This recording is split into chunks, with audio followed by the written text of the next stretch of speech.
All right. So, question from Bob. During World War II, what firearms manufacturer made the fewest M1 Garand rifles? During World War II, which firearm manufacturer made the fewest M1 Garand rifles? And Bob from where sent that in? PB, Pacific Beach. BB from Pacific Beach. Yep. Aren't all beaches in California Pacific beaches? Well, this is a very specific Pacific Beach. Okay, specific Pacific Beach. Yeah. Which U.S. manufacturer made the fewest M1s? M1 rifles, as opposed to M1 carbines, M1 half tracks, M1 pot helmets, M1 submachine guns, M1 etc. Garand. Yes, they're specifically asking about Garands. What firearms manufacturer? Excuse me.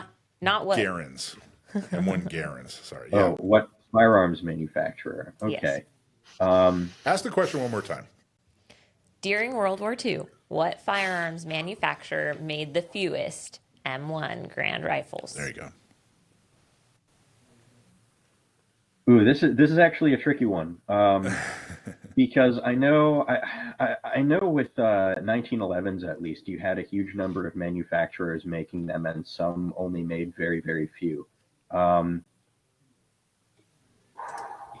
So a bunch of them were made at Springfield, which was the government arsenal at the time.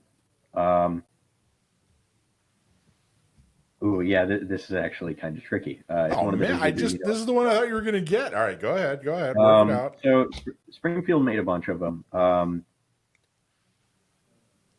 I know Winchester had production for them, but I don't know how many they made because they had some other rifle projects they were working on at the time.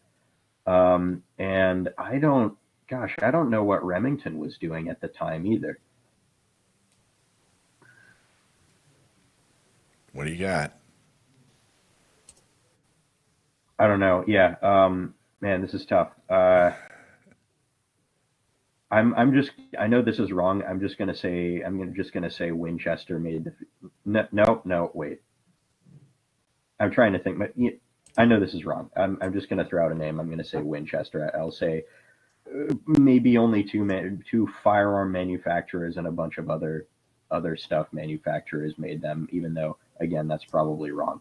All right, what do you got? What do you got to go? Yeah, during World War II, Winchester produced the fewest M1s compared to the other manufacturers, making 513,880 rifles, while Springfield Armory produced significantly more, over 3.5 million.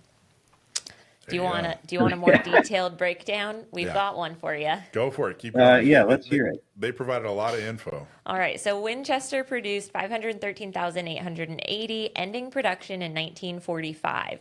Springfield Armory produced slightly more than 3.5 million.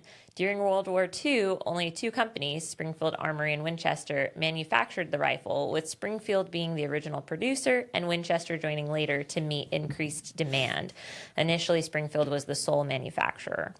In 1940, Winchester Repeating Arms Company was contracted to manufacture the rifle to meet the growing demand as the war in Europe escalated. Both Springfield and Winchester operated around the clock, producing over 4 million by the end of the war in 1945. Total M1 Garand production, 5.468 million between 1937 and 1957. There you go, bud. You got it I right. talked myself into it. Yeah. You psyched yourself into that one for sure. I was surprised. I didn't know only two manufacturers were making M1 Garands. I thought it was. I guess M1 carbines had like a dozen or whatever, but M1 Garands. Yeah, everyone up to and including IBM made M1 carbines. That would be a heck of a collection piece. Put an IBM M1 carbine in your gun safe. And what was the other? My favorite is Rockola. Do you know what I'm talking about? No. Rockola was a manufacturer that made M1 carbines, but they were originally a jukebox manufacturer. Interesting. So Rockola jukeboxes were, but you got the machines, you got the labor, boom. Yeah, make some carbines. The whole country came together and a bunch of people became firearm manufacturers. There you go. It's fun. One of the cool things about Springfield Armory, the original Springfield Armory, the company now that is called Springfield Armory has no relation to the original. They bought the intellectual property rights to use the name and the logo in the 70s. I'm talking the Springfield that existed up to the time that it was shut down by Bob McNamara during the Vietnam War. It was an interesting entity because as part of the federal government, it didn't exist just to manufacture arms for the military, though it did do a lot of that. It also existed to figure out things like how to design the tools to manufacture firearms. They were a clearinghouse for all sorts of technical engineering knowledge relating to mass producing long guns, handguns, and ammunition, so that in the event that a war did kick off, they could help other companies start up production on, like, oh, it looks like you're set up with a bunch of lathes, so here are all the schematics you need to produce barrels. We've already figured out how to convert your tooling over. Oh, Interesting. you're going to produce, I don't know, trigger groups. Here's how you do it, and so on and so forth. And it was really very important that the U.S. had that capability going into World War II, because we were able to very quickly convert over U.S. domestic industry from making cars and bicycles and jukeboxes and typewriters to making tanks and planes and guns and bombs. There you go. Yeah. How about that, huh? Interesting. He's a wealth of knowledge. What do you got as far as blogs? You got a blog coming up?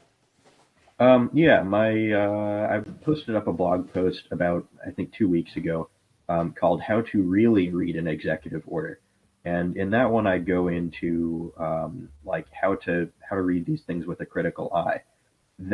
The reason I posted that when I did is as sort of a preamble to talking about actual executive orders, specific ones, and many of you are probably aware of one that the president signed on, I think, his second or third day of this term, about the Second Amendment. And I've seen a lot of people talking about it in media and social media and getting some things wrong about it. So I'd like to go through that. I will go through that in my upcoming blog post this upcoming Monday, with a fine-tooth comb and suss out really, here's what's going on. Here's what it actually covers. Here's what it actually does. Awesome. Awesome job. Looking forward to it. Always, always, always a pleasure. You do a fantastic job. Some of the best Second Amendment trivia on the internet, thanks to my nephew, Sam, the gunman. So thank you for not stumping my nephew this week. He got the right answer.